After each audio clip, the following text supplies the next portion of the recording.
जंतर मंतर के जेनजी से लेकर हमीरपुर के जैन अल्फा तक को कौन बरगला रहा है? जो काम नेहरू, इंदिरा और मोदी न कर सके उसे कराने के लिए इन 8 से 12 साल के बच्चों की मदद आखिर कौन कर रहा है? क्या देश और देश की सरकार को बदनाम करने की साजिश अब देश के गांव-गांव तक पहुंच चुकी है? और अगर ऐसा है तो वंदे मातरम न गाने पर सजा देने वाले देश में अब छोटे छोटे क्रांतिकारियों से पूछा ही जाना चाहिए कि तुम्हें पहाड़ा आता है या नहीं। आगे देखिएगा तो यह बात समझ में आएगी कि पहाड़ा कैसे बन गया हथियार और क्या जॉर्ज सोरोस देश के गांव-गांव तक पहुंच चुके हैं। नमस्कार, मैं हूं दिबांग, आप देख रहे हैं दिबांग ऑफिशियल। देश की आजादी को 28,852 दिन हो चुके हैं। गांधी को गए 78 साल हो गए हैं, नेहरू को गए 62 साल, इंदिरा को गए 41 साल और प्रधानमंत्री मोदी को सत्ता में आए 12 साल बीत चुके हैं। छठे स्थान पर होने के बावजूद चौथी सबसे बड़ी अर्थव्यवस्था बनने का दावा करते हुए, चीन को लाल आंख दिखाने का नाटक करते हुए, पाकिस्तान का भूगोल बदलने की शेखी भगाते हुए विश्व गुरु का मेडल पहनने से कुछ ही साल दूर हैं हम। 1 साल बाद बुलेट ट्रेन भी दौड़ेगी, पूरी दुनिया में जय जयकार होगी, लेकिन देश के ही एक गांव को 80 साल बाद भी एक पक्की सड़क का इंतजार है। और उत्तर प्रदेश के हमीरपुर के एक गांव के लोगों को यह सड़क न गांधी दिला सके, न नेहरू, न इंदिरा और न मोदी। सड़क दिलाने का जिम्मा उठाया है तिरंगा हाथ में लिए 8 से 12 साल के बच्चों ने, यानी जैन अल्फा। लेकिन जैन अल्फा के सामने भी वर्दीधारी खड़े हो गए, हाथ में लाठी, बुलेट प्रूफ जैकेट और हेलमेट। जब लाठी देखकर बच्चे नहीं डरे तो उनका आत्मविश्वास तोड़ने की कोशिश की गई। पुलिस वालों ने उन्हें हड़काया। चलिए आप लोग, चलिए एकदम हाथ हो गया आप, हैं? हम लोग घर बच्चे भी हैं, आप लोगों से किसी पर नहीं ध्यान दे रहे, चलिए घर आप। तो एडीएम ने दूसरी तरह की कोशिश करनी चाहिए। उन्होंने कहा, पहले पहाड़ा सुनाओ, व्याकरण का ज्ञान बताओ। व्याकरण आता है तो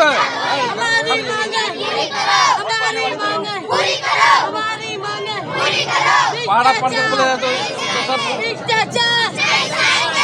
यानी अब देशभक्ति दिखाने के लिए सिर्फ वंदे मातरम गाने से भी काम नहीं चलेगा, आपको परीक्षा देनी होगी। अपना हक मांगने के लिए स्वर और व्यंजन बताने होंगे। क्या यही है नया भारत? आज की कहानी सुनकर आप भी अपने आप से यही सवाल कर रहे होंगे।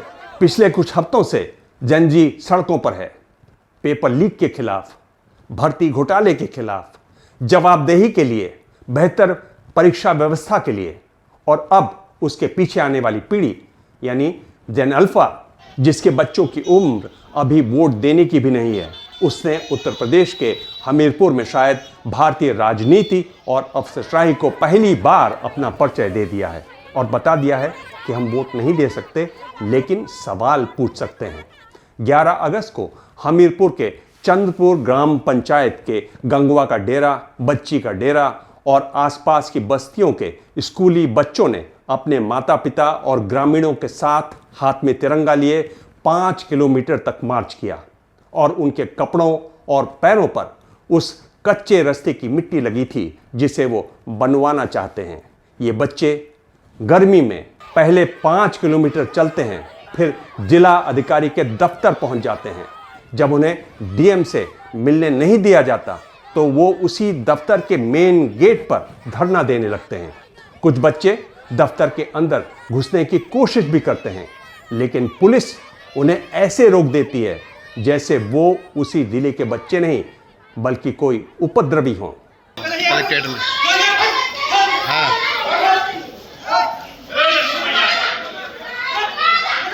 इस कहानी की फाइल बहुत पुरानी है, शायद उतनी ही पुरानी जितना आजाद भारत का इतिहास।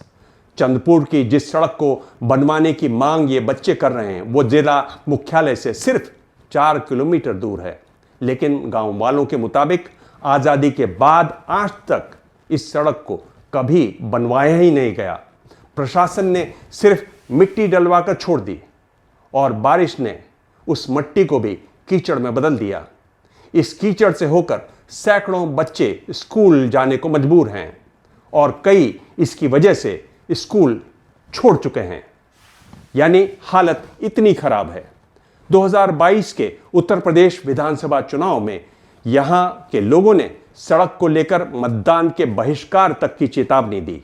तब आनन फानन में अधिकारी और नेता पहुंचे, आश्वासन दिया गया, लोगों ने वोट डाला और सड़क फिर इंतजार करती रही। इस साल 3 जुलाई को एक बार फिर बच्चे और ग्रामीण सड़क पर उतरे। खबर भी छपी। कुछ बच्चे नंगे पैर कलेक्ट्रेट तक पहुंचे। पीडब्ल्यूडी के अधिकारियों को बुलाया गया। अधिकारी ग्रामीणों के साथ मौके पर सड़क देखने गए। सड़क में गड्ढे नहीं, गड्ढे में सड़क दिखी। रास्ते पर मिट्टी डालकर किसी तरह उसे चलने लायक बनाने की कोशिश हुई। बारिश आई, मिट्टी दलदल बनी, बच्चे कीचड़ में फिसलने लगे और इसी के साथ उनकी शिक्षा पाने की उम्मीदें भी। अब 11 अगस्त को वही बच्चे फिर कलेक्ट्रेट के दरवाजे पर पहुंच गए, लेकिन इस बार हालात बदलने के इरादे के साथ।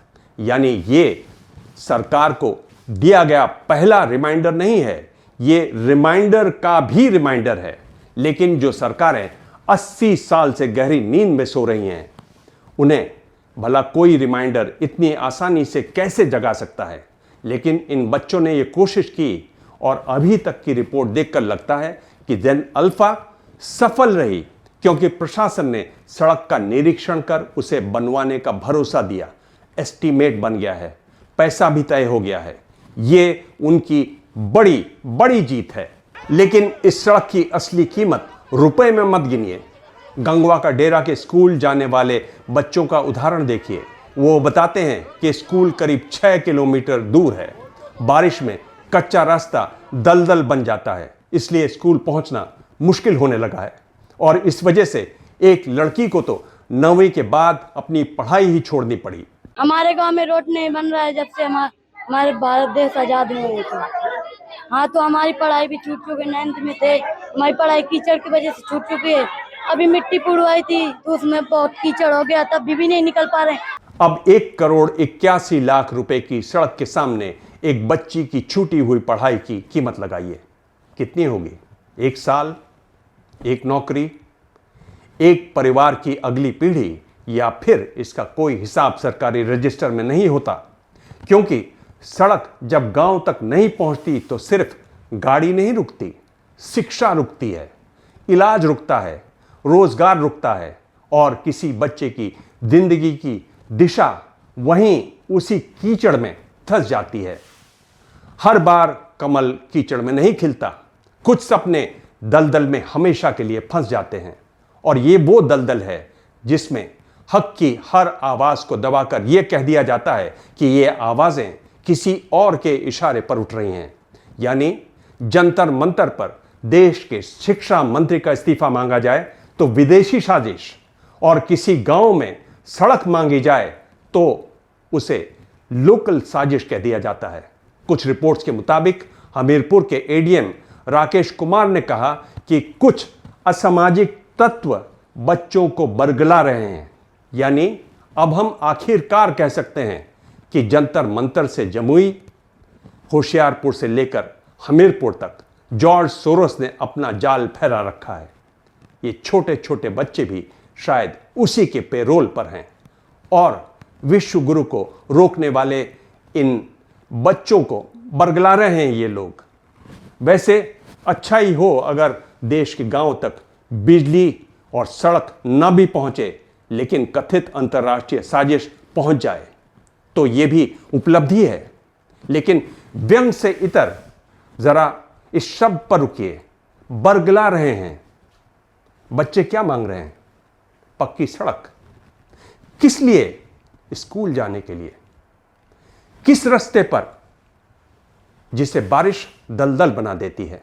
और अगर वो बच्चा 4-5 बार शिकायत लेकर कलेक्ट्रेट के सामने प्रदर्शन करता है, लड़ता है, भिड़ता है, पुलिस वाले उसको डांटते डपटते हैं, तो क्या यह संभव नहीं है कि उसका धैर्य टूट जाए? हम बच्चों को स्कूल में नागरिक शास्त्र पढ़ाते हैं, अधिकार पढ़ाते हैं, लोकतंत्र पढ़ाते हैं, राष्ट्रीय ध्वज का सम्मान सिखाते हैं, और जब वही बच्चा तिरंगा हाथ में लेकर अपने प्रशासन से जवाब मांगता है तो हमें उसमें नागरिक नहीं, किसी का बहकाया हुआ बच्चा दिखाई देता है। संयुक्त राष्ट्र के बाल अधिकार समझौते का आर्टिकल 12 बिल्कुल उल्टी बात कहता है।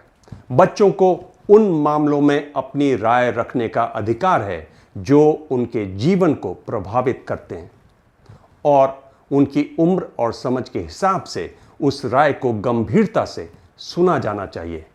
यूनिसेफ की रिसर्च ये भी बताती है कि बच्चों और किशोरों की ऐसी भागीदारी उनमें नागरिक जिम्मेदारी, संगठित होकर काम करने की क्षमता, दूसरों के प्रति सम्मान, सरकार से जवाबदेही मांगने की समझ पैदा करती है।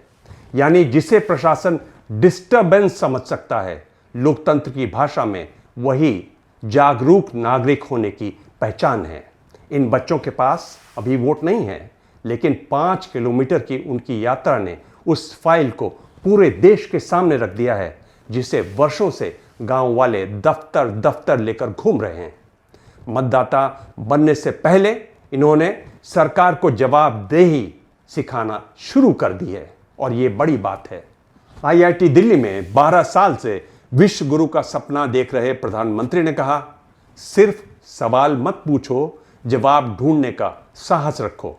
यहां बच्चों ने समाधान निकाला तो बताया गया कि उन्हें बरगलाया गया है, उन्हें बहकाया गया है। इस तरह के नज़ारे पिछले कुछ दिनों से उत्तर प्रदेश, महाराष्ट्र और मध्य प्रदेश में दिखे, जब ऐसे ही जैन अल्फा ने शिक्षकों की नियुक्ति के लिए DM से बात की। एक तरीके से यह बड़ा बदलाव है। अगस्त 2026 सरकार की न्यू इंडिया समाचार पत्रिका कहती है कि पिछले 12 वर्षों से कम समय में करीब 4,06,000 किलोमीटर ग्रामीण सड़कें बनाई गई और 99% गांव पक्की सड़कों से जुड़ चुके हैं। लेकिन आज़ादी के 28,852 दिनों के बाद भी इस गांव को वो पक्की सड़क नसीब नहीं हुई। सरकार ने अपने PM श्री स्कूल फ्रेमवर्क में लिखा है कि बच्चों की पढ़ाई सुनिश्चित करने की दिशा में पहली जरूरत पर्याप्त और सुरक्षित इंफ्रास्ट्रक्चर है। यानी सरकार खुद मानती है कि अच्छी शिक्षा क्लासरूम के दरवाजे से शुरू नहीं होती, वो उस रास्ते से शुरू होती है जिससे बच्चा क्लासरूम तक पहुंचता है। फिर हमीरपुर में व्यवस्था को ये बात समझाने के लिए इन बच्चों को कलेक्ट्रेट क्यों घेरना पड़ता है। और अब इस तस्वीर को थोड़ा बड़ा कीजिए। प्रधानमंत्री मोदी का घोषित सपना है 2047 तक भारत को विकसित बनाना। यानी प्रधानमंत्री के शब्दों में आज़ादी के 100 साल पूरे होने तक भारत विकसित राष्ट्र बन जाएगा। सरकार के इस विजन में युवाओं को बदलाव का सबसे बड़ा माध्यम बताया गया है। लेकिन वही युवा जब असल में बदलाव मांगता है तो हमीरपुर से लेकर जंतर मंतर तक उसी युवा को भटका हुआ और अपराधी साबित कर दिया जाता है। वो बरगलाया हुआ हो जाता है। हाँ, अगर विकास के नाम पर सरकार बरगला दे तो कुछ मत कहिएगा, क्योंकि नए भारत में देश ही सरकार है और सरकार ही देश है। इसलिए कुछ मत कहिएगा। फिर चाहे हमीरपुर में सड़क न बने या 11,000 करोड़ रुपए की लागत से बने नोएडा इंटरनेशनल एयरपोर्ट के हिस्से कुछ ही घंटे में बारिश में डूबने लगे, या 4,200 करोड़ रुपए में बना लखनऊ कानपुर एक्सप्रेसवे सिर्फ 2 हफ्तों में ही गड्ढों में तब्दील हो जाए। कुछ मत कहिएगा, क्योंकि सरकार ही देश है और देश ही सरकार है। बुलेट ट्रेन में हुई देरी पर भले ही जापान के पूर्व मंत्री सवाल खड़ा कर दें और इसके लिए भारतीय अधिकारियों को जिम्मेदार बता दें, फिर भी कुछ मत कहिएगा, क्योंकि अब सरकार ही देश है और देश ही सरकार है। 15 अगस्त को इसी बुलेट ट्रेन के शुरू होने का 1 साल का काउंटडाउन शुरू होगा। संभव है प्रधानमंत्री मोदी इसे लाल किले की प्राचीर से एक बड़ी उपलब्धि की तरह पेश करें। फिर नोएडा एयरपोर्ट का फेज 2 तैयार हो जाएगा। उत्तर प्रदेश के मुख्यमंत्री इसे उपलब्धि की तरह पेश करेंगे, लेकिन देश में हमीरपुर के चंद्रपुर जैसे हजारों गांव होंगे और उन गांव के लाखों बच्चे होंगे जो सिर्फ कह रहे होंगे कि एक सड़क दे दीजिए। स्कूल जाने में डर लगता है, लेकिन आज इस देश को कई हमीरपुर चाहिए। जेन जी और जेन अल्फा की वो भीड़ चाहिए जो नेताओं को ईश्वर बनाने में नहीं, जवाबदेह बनाने में यकीन रखती है। इसलिए जेन जी ने सरकार से पूछा, हमारा पेपर क्यों लीक हुआ? जेन अल्फा पूछ रही है, हम पेपर देने स्कूल कैसे पहुंचेंगे? और शायद सरकारों को इस पीढ़ी से ज़्यादा सावधान रहना होगा, क्योंकि ये उस उम्र में सवाल पूछ रही है जिस उम्र में पिछली पीढ़ियों को कहा जाता था, बड़े बोल रहे हैं तुम चुप रहो। ये पीढ़ी चुप नहीं है, ये वीडियो बनाना जानती है, साथियों को इकट्ठा करना जानती है, नारा बनाना जानती है, अफसर का दरवाजा खटखटाना जानती है, और सबसे बड़ी बात, इसे अभी चुनावी गणित भी पूरी तरह नहीं आता है। इसलिए इसे ये भी नहीं मालूम कि सड़क मांगने से किस पार्टी को फायदा होगा और किस पार्टी को नुकसान। इसे सिर्फ इतना मालूम है कि रास्ता खराब है और उसे ठीक होना चाहिए। शायद लोकतंत्र की सबसे शुद्ध मांग यही होती है और इसमें मिलावट करने वालों को अब सावधान हो जाना चाहिए। ध्यान रहे, ये जो रोशनी फैल रही है उसकी शुरुआत कॉकरोच जनता पार्टी के जंतर मंतर के धरने की बड़ी जीत से हुई, जब देश के शिक्षा मंत्री को इस्तीफा देना पड़ा। हमीरपुर की लड़ाई और जीत दूर से देखने में कोई बड़ी लड़ाई या बड़ी जीत नहीं लगती, लेकिन वहाँ के स्कूल के बच्चों, उनके अभिभावकों, शिक्षकों के लिए ये उतनी ही बड़ी जीत है। हमीरपुर ही नहीं, देश के अलग अलग हिस्सों में ऐसी कई छोटी छोटी लड़ाइयाँ लड़ी जा रही हैं। यही लोकतंत्र की असली ताकत है। जनता आवाज़ उठाए तो सत्ता उसका जवाब दे, जनता हिसाब मांगे तो सत्ता हिसाब दे, जनता दरवाज़ा खटखटाए तो सत्ता दरवाज़ा खोले, शिकायत सुने और मुश्किलों को दूर करे। यानी सत्ता जिम्मेदार हो, सत्ता जवाबदेह हो, सत्ता सबके लिए सुलभ हो। ये छोटी छोटी लड़ाइयाँ एक दूसरे से खूब जुड़ती भी हैं और इनको मिला देने से एक बड़ी जीत खड़ी हो जाती है। और सबसे बड़ी बात, इसकी कमान जेन जी और जेन अल्फा के हाथ में है। यानी ये शुरुआत है बदलाव की, बड़े बदलाव की।